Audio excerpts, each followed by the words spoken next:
Okay, it's gone 11:30, so I'm just going to kick off the session. So welcome everyone, and hello again to those who were just in the previous session. Thank you for coming to this one, where we get to hear from colleagues at institutions who have direct experience of engaging with and implementing the different concordats and initiatives in practice. So again, before we begin, I'm just going to quickly run through some of the housekeeping for any of the attendees who have just joined this session. So please use the Q&A function throughout to ask your questions to our speakers, and you can use the chat function to add your own views about the topics discussed with other attendees. But do not ask your questions in the chat because these will not be seen. The session's being recorded and will be uploaded to the UK Events YouTube page, and you'll receive an email from the UK once this is available to view. So yeah, if you find the session useful, then do feel free to share it across your communities and networks. But yeah, I mean, that's enough for me, really. I'm just going to go straight into introducing our great speakers who I'm very pleased to join today. We have Dr. Sophie Jones, who's a postdoctoral research associate at the University of Liverpool. We have Professor Joe Crotty, who is the director of the Institute for Social Responsibility and Knowledge Exchange at Edge Hill University. And we have Emma Gore, who is a Research Integrity and Governance Officer at the University of Cardiff. So yeah, I'm just going to hand straight over to Sophie, if that's all right. And while speakers are giving their presentations, please do start sending in your questions to me, and panelists as well, if you could keep an eye on that when you present it. Yeah, over to you, Sophie. Thanks, Tom, for the introduction. Now I've got everything set up, so hopefully you should be able to see my slides, and everything on my screens is exactly where it should be. Yep. So I'm going to talk specifically about thank you for the thumbs up, can see those. I'm going to talk specifically about the Researcher Development Concordat and what that means in practice at my institution.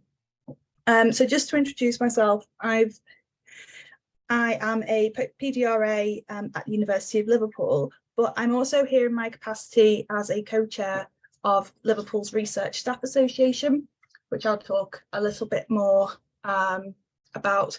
But when sort of preparing for this session, and hopefully it sort of springboards, it picks up where Tom's talk left off, thinking about how the Concordat has benefited staff here in Liverpool, I think it's fair to say, simply put, it's had really positive outcomes for both research staff, but also those who manage research staff. There's been an increased awareness of and understanding of the Researcher Development Concordat across the university year on year. So our most recent CEDARS survey reported 67% of respondents either knew a little bit about the Concordat or had a good understanding of the Concordat, and that's up since in 2021. Those figures were 37% and 27% in 2020. And there's also been an increase in staff engaging in development opportunities. So the figures are a little bit, they're not the most recent, but in 2021, 35% of research staff were engaged with the university's mentoring scheme, and that was up from the previous year. In terms of initiatives and examples of good practice at my institution, probably the first is the open access module on understanding the Researcher Development Concordat. And this is aimed at a broad audience of researchers, managers of researchers, and PS staff who support our researcher community. This module is the first of its kind, and it helps to foster those conversations that nurture a positive and inclusive research culture, where researchers take responsibility for the development of their personal and professional practice. Now, I mentioned it's open access. I will put a link in the chat to a blog on Wonky that publicises this. So we know that staff outside of Liverpool have access to and are actively using this module. So some of the feedback we've received is that staff elsewhere are using this to structure their conversations about researcher personal and professional development. Other things that we're doing, we've published an open access guidance for the annual professional development allowance. This is a living resource, it's continually updated. But I think what's really helpful about this is it gives very clear examples of things that as a researcher you can do, with resources to help you, and where this fits in with the requirements of the Concordat. Other things we're doing that I think we're doing well, we have a clear statement of expectations that defines expectations around responsibilities for the roles of researchers and PIs. And it gives a bit of clarity on what support we expect PIs to offer to support researchers taking those 10 days of development. We also have a PI network, which gives PIs an opportunity to share their experiences, but also to build relationships with employer partners. This opens up new networks and collaboration for them, but it also allows for postdoc development through those connections. We also have a highly successful and active research staff association, which is a voluntary group which works across the university. We work under the supervision of staff from the academy. One of the things we've done as an association is to plan and host the UK National Postdoc Conference in 2021, which was fully online. So a couple of things that the RSA do to support the researcher development Concordat. We've in the last 12 months arranged a lunch and learn session, which was called something like What the Concordat Means for Me. A really targeted workshop helping researchers understand what they're entitled to under the terms of the Concordat and actions that they can take. And we also have an RSA buddy scheme, which I can talk about a little bit more. It's a way of connecting researchers on an informal basis, but it helps to embed the Concordat principles of a positive and inclusive research environment. Liverpool is also planning for the technician commitment to ensure better visibility, recognition, and career development opportunities for our colleagues who are technicians. And we've got a robust Concordat governance structure. So this is a steering group chaired by the Pro Vice Chancellor for Research and Innovation. We meet every 6 to 8 weeks to discuss and implement ideas relating to the researcher experience. And one thing that I wanted to stress, I've sort of put these notes together in conversation with colleagues. It's chaired at the highest level, but it also has postdoc representation as well. And we really feel that it's a safe space for us to talk freely and openly, and it's somewhere where our ideas are listened to. So this is very much, it's not a top-down initiative, it's a really inclusive atmosphere. And something else we're doing, which I'm not going to spend a lot of time on, but I do want to mention, is the Prosper project, and there is a session on that tomorrow, where you can learn all about that. This is a postdoc career portal launched at the University of Liverpool. It's Research England funded and has since been awarded additional funds for rollout across the UK. But this is very much a portal for researchers to take their professional development into their own hands and to explore careers both inside academia, but there's very much a focus on beyond as well. In terms of challenges and some of the things that have been taken to counter them, I think the first is bringing PIs on board and making sure that researchers are given the time and space to engage in their 10 days of development opportunities alongside the demands of their roles.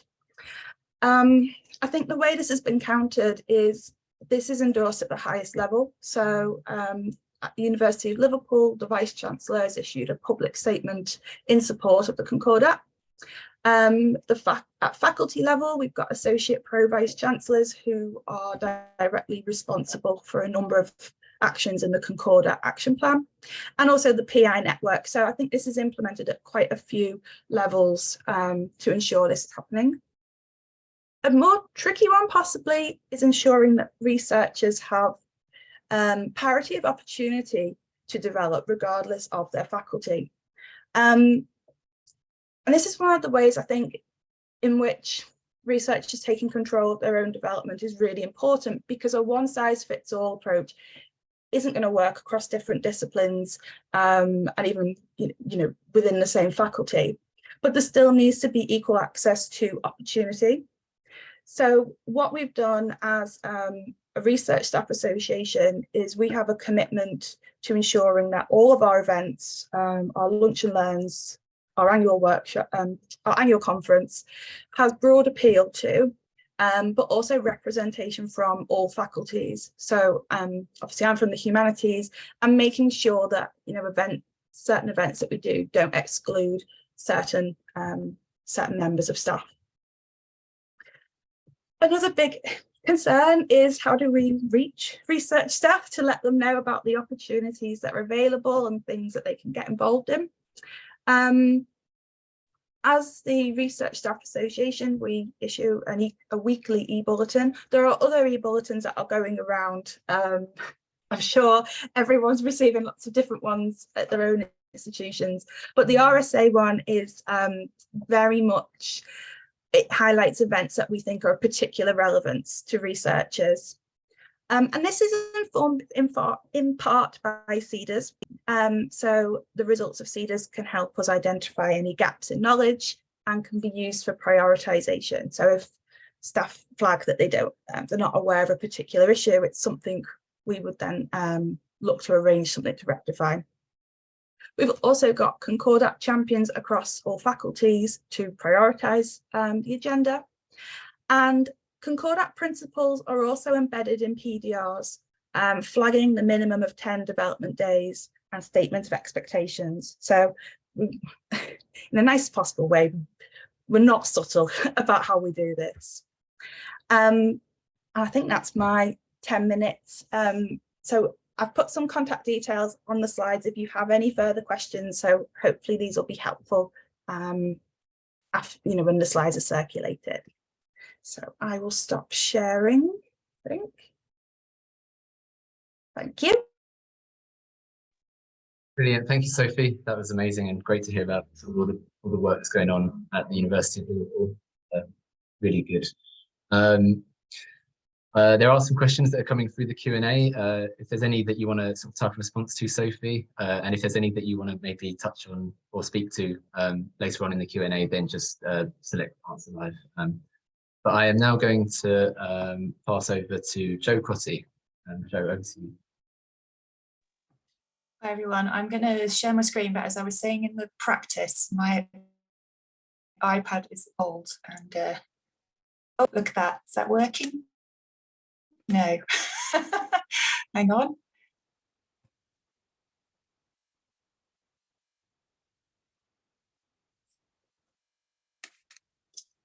Sorry about this. Right.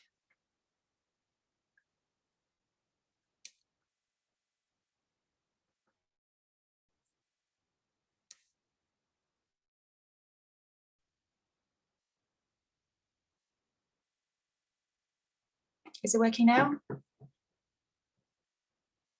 Yeah, that's working. Thanks, Jo. Oh wait, I think.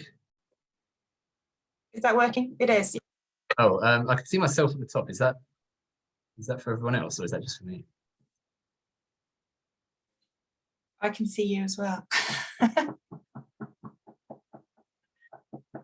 Yeah, I've turned my video off. Okay. Well, thanks everybody for joining us today, and thanks for inviting me to give this short presentation. So I was asked to talk about the Knowledge Exchange Concordat and the impact that it's had on our knowledge exchange journey at Edge Hill University. A little bit about me: I was previously Dean and Head of Department at other institutions within business and law setting and had quite a lot of experience of working on CPD in particular and delivering it myself. However, Edge Hill is was a different university for me when I joined it, only having had research awarding powers from 2008, and has been on a rapid journey on all areas since that time, including the knowledge exchange, the knowledge exchange journey. So I wanted to talk a little bit before I get into the Concordat about where our starting point was in terms of knowledge exchange. We had a degree of what I would call flagship activity within the institution through what was called our Productivity and Innovation Centre. And this was working with ostensibly European money and the LEPs, looking at interventions with SMEs, both in terms of upskilling, but also helping them to realise different products, projects, etc. But this was very much within its own centre and situated actually even on a little siloed bit of the university and didn't really interact with the rest of what we were actually doing. It was almost something that was bolted on. We had a strong focus on student knowledge exchange. That was through student placements, but we also won an Office for Students award to fund what was called our Tackling the Blues project, working with Everton and the community and Tate Liverpool, engaging students to become ambassadors to work on issues with mental health using the arts and sports with school children.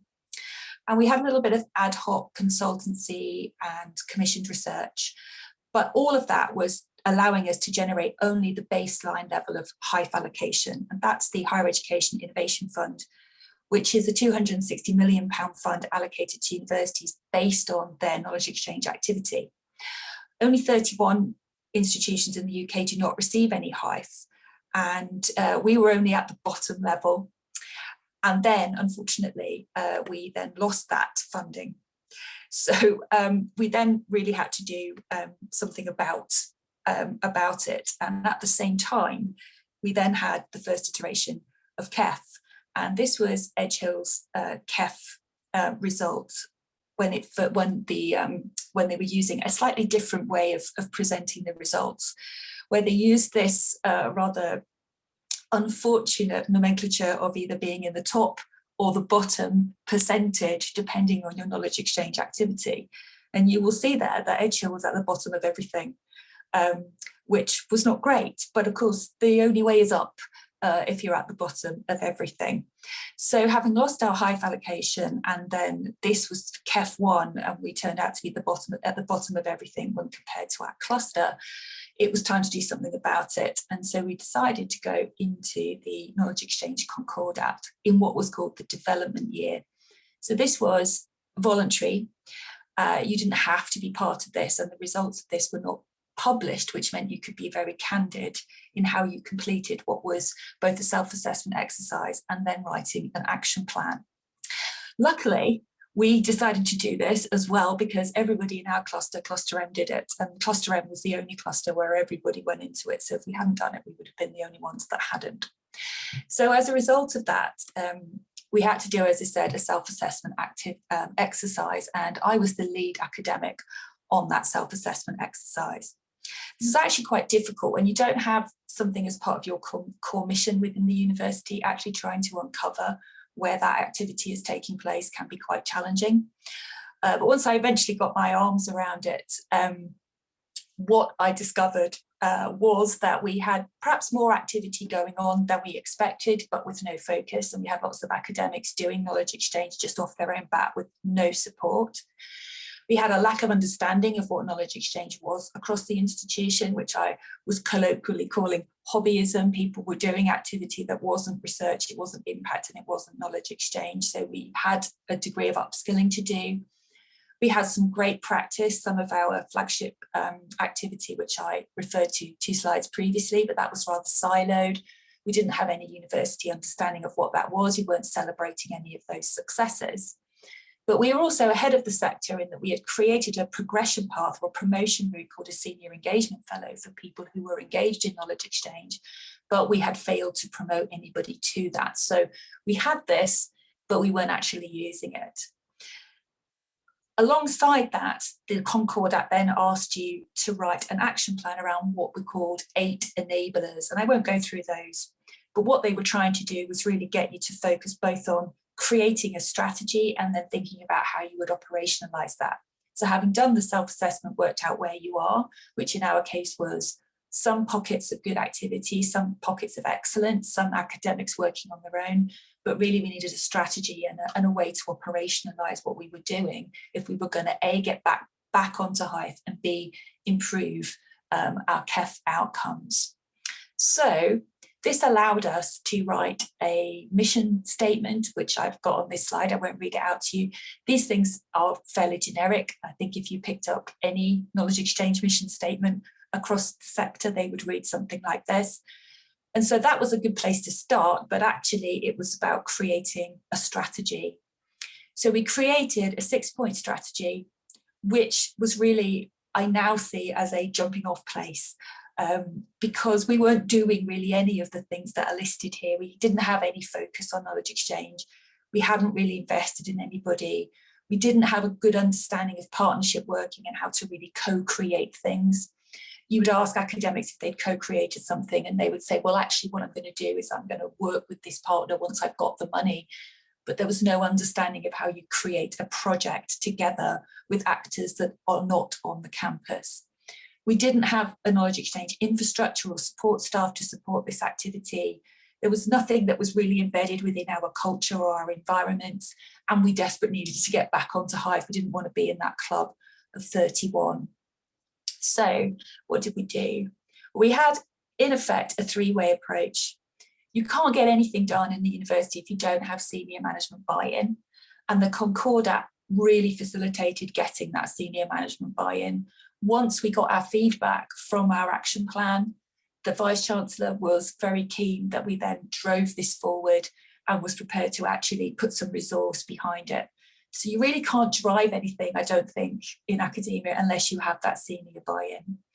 But you also need to come from the bottom. You need academics at all levels to be engaged with what that strategy is. Otherwise, it's not a living document. It's just something that sits in a drawer.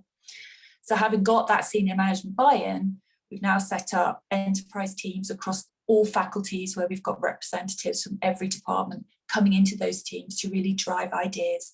Not a committee as such, but something that's a real working meeting and thinking about how they're going to drive knowledge exchange within each of their departments and faculties together, creating a little bit of healthy competition, both inter-department and faculty, but also as a way to share that knowledge. But at the same time, you also need to approach this from the side. And what we lacked was a knowledge exchange professional service function. And so having got that senior management buy-in, we then got support to create that function. And I've just completed hiring that function, and we will have that up and running completely for the next academic year. But also, knowledge exchange encompasses all of professional services. You can't do good CPD if you don't have good facilities. CPD also, it determines that you open at different times, at the weekend, in the evening. So you also have a way, you also need to have different ways of recording what you do and making sure that you have contracts in place and how you manage the finances, how you market different types of products that perhaps you want to go to market with, and so on. So it cuts across all of the professional service functions. So unless you're coming at this from all different directions, you won't have success. So the Concordat is a jumping off point, but it's then a way of how you enable that to actually happen within the institution. So this is a list of things that we've achieved already from our action plan. So we appointed a Director of Knowledge Exchange, which was me. I assumed that title really after doing it for about a year. We then drafted, consulted and agreed a strategy with income targets. As I said, we secured funding to appoint staff to professional service function. We decided on our 3 key priorities around contract, commission, research, CPD and consultancy, i.e. what we had embryonic expertise in, but to really ramp that up. And now we're engaging in a process of restructuring our processes and policies so that they actually fit and enable greater knowledge exchange activity. And we have appointed senior engagement fellows in 2 faculties. We've got 3, so we need to appoint 1 more. So what does it mean for us?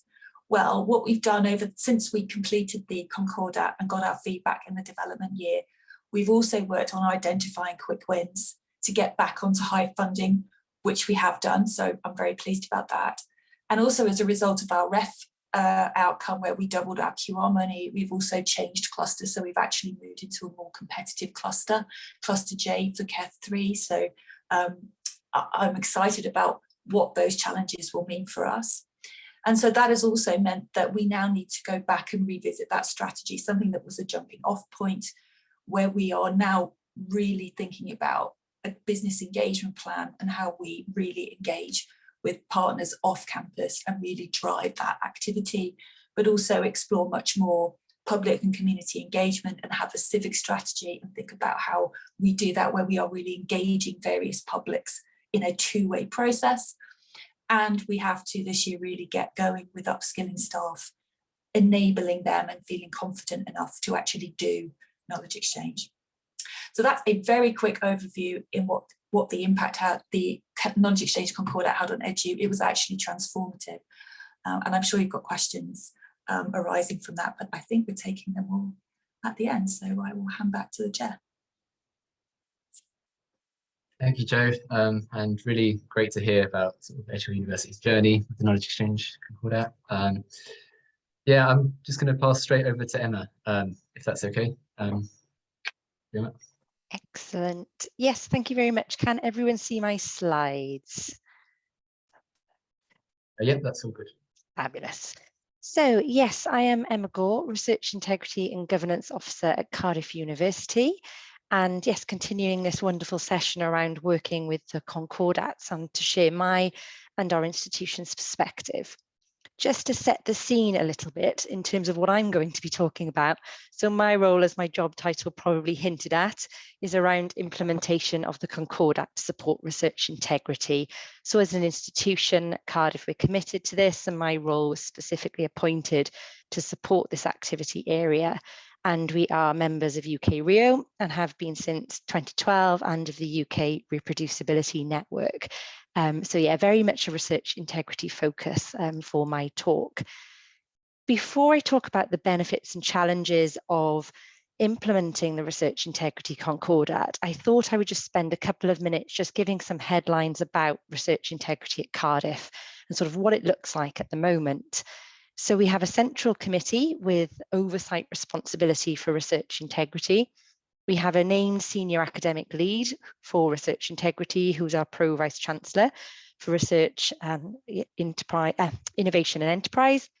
We have named central points of contact for research integrity, academic research misconduct and whistleblowing, alongside local research integrity leads and school ethics officers. So at a very local level, who are members of academic staff.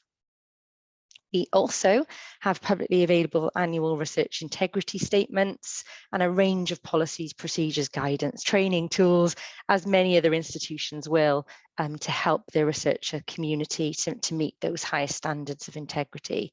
I'll explain what the blue and purple means when I come to the end of the slide. We also have mandatory research integrity training at Cardiff for specific staff and student groups, and that was an internally produced training programme that we've had in place now, I think, since 2017. And we've also done a lot of work around integrating research integrity into existing activity areas. So induction, fellowship support programs, interestingly, knowledge exchange programs as well. We've integrated research integrity messaging into alongside broader research culture work that's currently taking place at Cardiff. We have dedicated professional services support and expertise. So myself and the team that I sit within provide dedicated support around research integrity, but also research ethics, some open research responsibilities, and we deal with a few areas of governance and compliance as well. But I won't give you all of the full list of that, as we'll be here for quite some time. We have active membership as an institution to a number of sort of external bodies, UK RIO, UK RI, and we're part of the Russell Group Research Integrity Forum. We have many bespoke groups and projects on sort of topic-specific research integrity areas. And finally, our sort of status quo, or what's coming soon, we're about to launch an institutional research integrity action plan for 2023 to 2025. And I do have my penultimate slide, gives a couple of headlines from that for those who might be interested. So given the sort of topic of this session, which is around working with the concordats, I thought I would share some of my own personal reflections. And I guess my proposition and my sort of thinking, this is very much a personal reflection, is I think that how organisations actually choose to work with the concordats and implement them is actually what has the impact, rather than necessarily the concordat requirements themselves. And institutions and bodies across the research sector will all have a different approach to the research integrity concordat. There are some minimum requirements and expectations, but a lot of it is open to adjustment. And I think people will approach it depending on their size, their complexity, their research portfolio. So probably not a one size fits all. And I think that has its pros and cons. I wanted to talk about some of the benefits of the Concordat, the Research Integrity Concordat, and from a professional services perspective. So as an individual who's trying to implement this and drive change, I think the Concordat's been a really useful tool, really, of persuasion, and a sort of, I've utilised it, and as a team we've utilised it to sort of raise the prominence of research integrity, bringing in that external perspective. So it's not just us saying, these are things you need to do, you know, it's endorsed effectively by the community. And I think that does go quite far in actually resulting in change. So it's that catalyst for discussion and also a catalyst for reflection, I think, just looking at the Concordat requirements and sort of assessing where you sit against them. And then as an institution, some of the benefits are those I've already said in the PS table there. So the fact that it does really encourage engagement and reflection, but also as an institution, we've used it and it has resulted in an increase in support and tools for our actual research community. So if we were to track our research integrity systems from back when, early 2000s to sort of now, we can certainly see that since introduction of the Concordat, we've got an increase in resource and support for research integrity. And you can see that, oh, we now have some more policies, we now have additional training, we now have additional support. So there's clearly been an increase in support and tools since its implementation. And it's also resulted in some improved governance and has enabled us to provide some assurance to senior management in the university that we're acting in the right way in this space, and has enabled us to a certain extent to show that we're part of a community of practice in terms of research integrity and how institutions deal with it. Some wider benefits, I think, of the Concordat more broadly, I guess, and you could say this for all of them, I think, is that they do set sort of at least baseline values and standards, which is helpful. But for me, I have to say, I think the biggest benefit I've seen as an individual, and I think many researchers have seen, is actually the resulting networks and tools and information sharing that happen once the Concordat is published. So generally, the community is quite good, particularly professional services, at getting together when there's a new external requirement or expectation, and you talk about it and you actually develop tools and you share best practice and case studies emerge. So I think that's been really, really helpful. And then in turn, the more tools we develop, the better it is for our research community in understanding what is expected of them. And clearly concordats have a place in building public trust and confidence as well in research, just knowing research participants, for example, or just members of the public, knowing that research is being conducted in accordance with a set of sort of UK standards, it is a good thing. I think some challenges is relevancy of the research integrity concordat at a personal level. And I'm talking about for academic researchers or student researchers here. I think there is a perception, and it comes on to the second point in my challenges table, that this is perhaps another burden, another bureaucratic step in the sector, and how is it actually relevant to me as a bioscientist or as an arts and humanities researcher. So I think sometimes just actually giving researchers specifics can be quite tricky. Another challenge is actually evidencing impact and measurability of the research integrity concordat. So how do we actually show that it is having an impact, and a positive one, and that it can be quite challenging. Another challenge is aligning it and aligning activity with other concordats in the research space, for which there are many. And I think there is often work that does go on in silo, because quite often research institutions will get professional services support to help with a wide variety of concordats, but we really need to make sure we're working together, coming up with efficiency where we can. But also there is something that I think there can be concordat fatigue, and there sometimes can be champion fatigue. So at Cardiff, we're very good at appointing champions in various areas, but you get to a point where there are just too many champions. So I think aligning some work areas is a challenge that we're still trying to combat at Cardiff, and we don't have an answer, but it's something we're still working on. And then I just wanted to note two things as sort of relevant factors to this whole picture. And I think that's culture for one. So I think the extent to which a particular concordat really resonates with researchers and has impact does depend on local culture. I think culture plays a really, really big element. And interpretation also plays a very big part, I think, in the concordat and how it resonates and whether it has impact.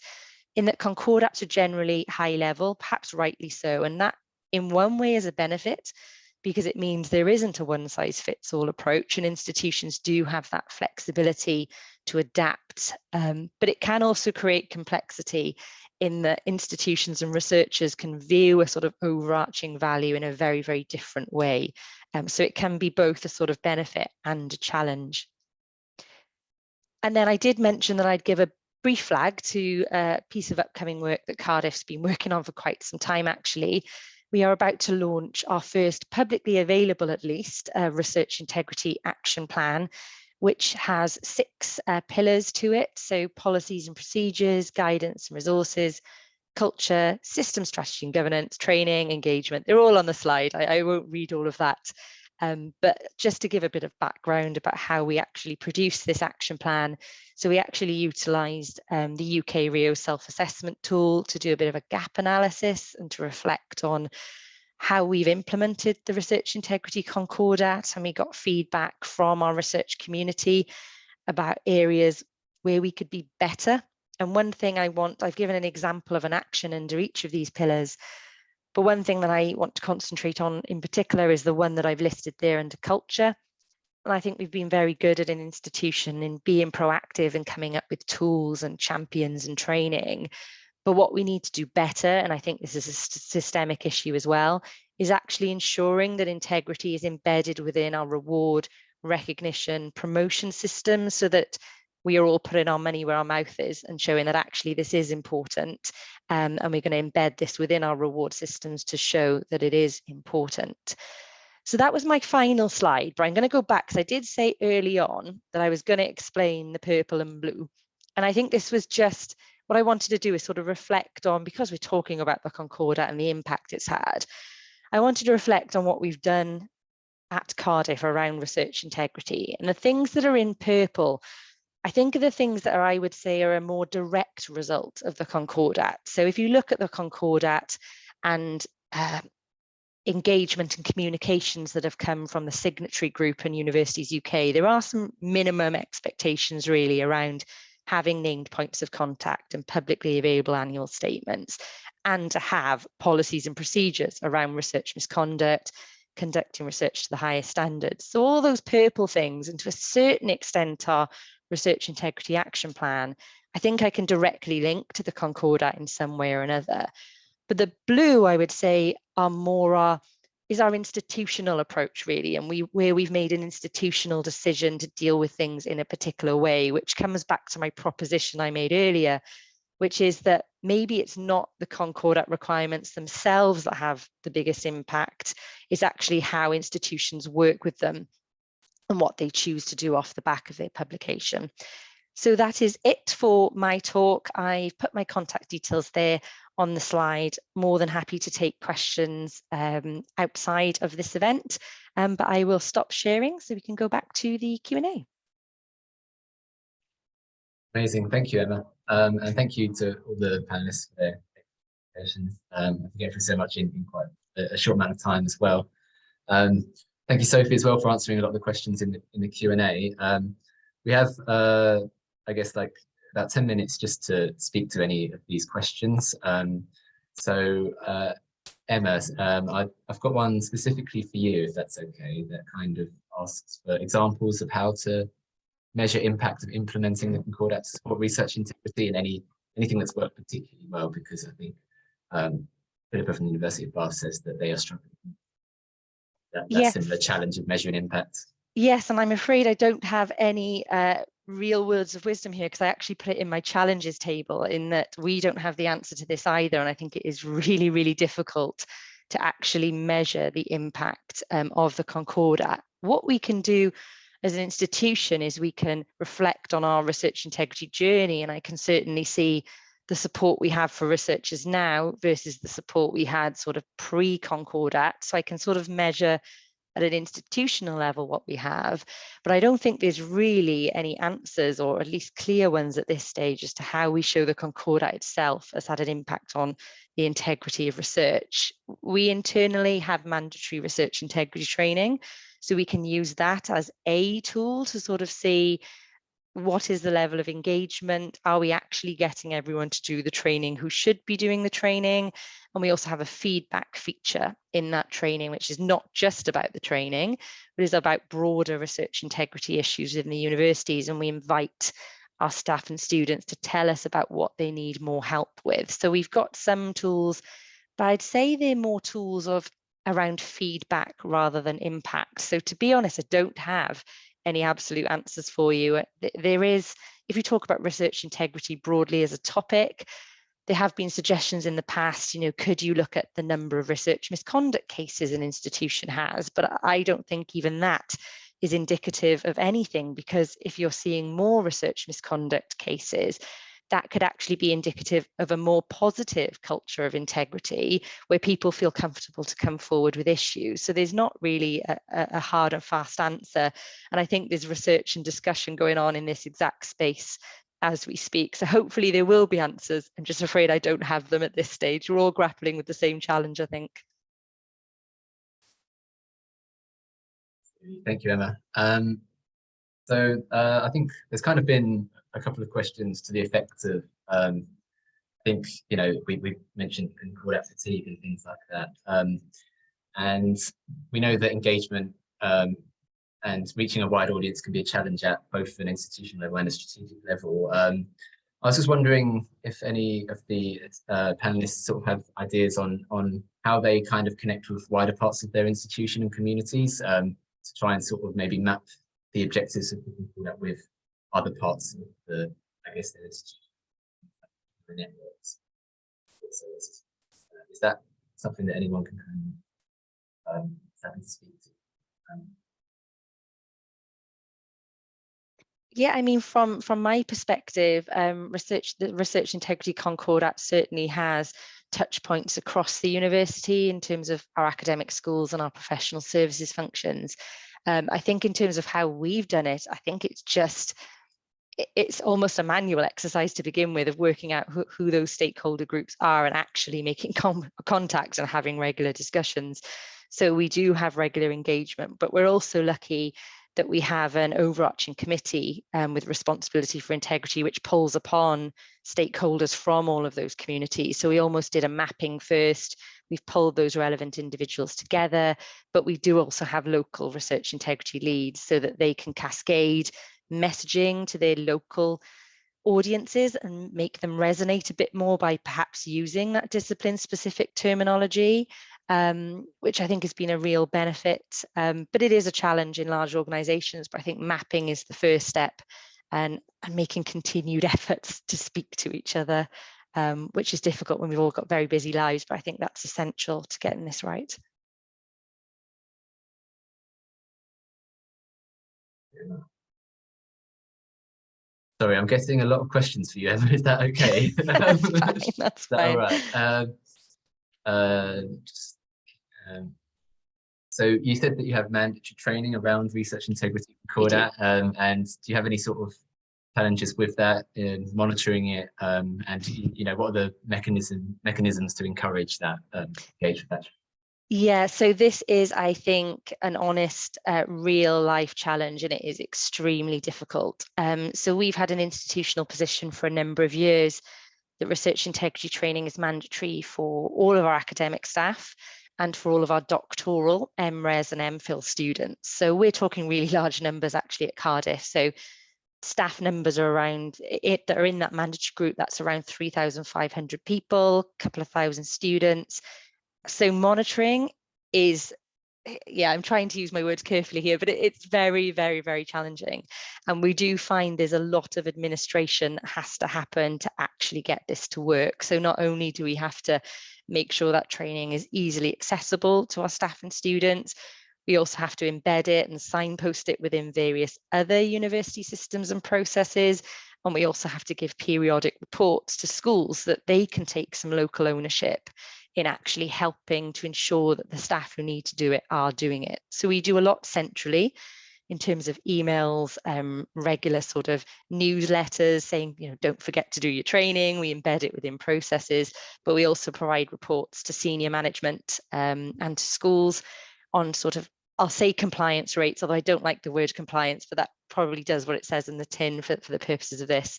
We send those reports and we encourage them to take personal local responsibility for improving rates where it's needed. But it is a challenge and it is mandatory, but we have not got to 100%. And I think any institution that has mandatory training has probably never got to 100% of the group who needs to do it having done it. But we have had quite a few thousand staff and students do it over the last few years, which is great, but we're very much still on a journey to getting where we want to be. Thank you, Anna. I'm going to ask one more question, which I think might be a nice one to end it on. And Sophie, I'm going to ask you if that's okay, because you're a postdoc, and the question is, you know, what is the perception of the concordats at that sort of research community level? How does the concordats really influence the regular activity of researchers? Yeah, I saw that one. I thought that was a scary one. I think the word concordat is intimidating. I think there's probably a whole other conversation we could have about the word and whether that's off-putting to researchers. But as a sort of regular researcher, because that is my day job, I think the concordats had a really big impact on my professional development activities, and it's certainly something. And I think the figures from CEDA's show researchers are more and more aware of it. I think, as we all know, just because someone's aware of something, that doesn't, does that mean we everyone's taking their 10 days? I hope they are, because they're entitled to it, and it's a commitment from the institution. And the level of engagement that we have at lunch and learn sessions, at training sessions run across the university would suggest to me that researchers are taking advantage of this. But I think there's probably always more to be done. But yeah, I would like to think that perceptions of the training and protected space for training and development, that there is actually an awareness of that. Amazing. Thank you, Sophie. I'm going to end the session there, and there's a short break. Well, there's a lunch break before the next session, which is at 1 o'clock, and that will feature some more in-depth discussion about the technician commitment. So do come along to that if you're interested. But, just to say thank you to everyone who joined this session, and thank you to all the great panelists and their excellent presentations, and for supporting the Q&A as well. So yeah, thank you everyone, and I'm going to end the session there. See you.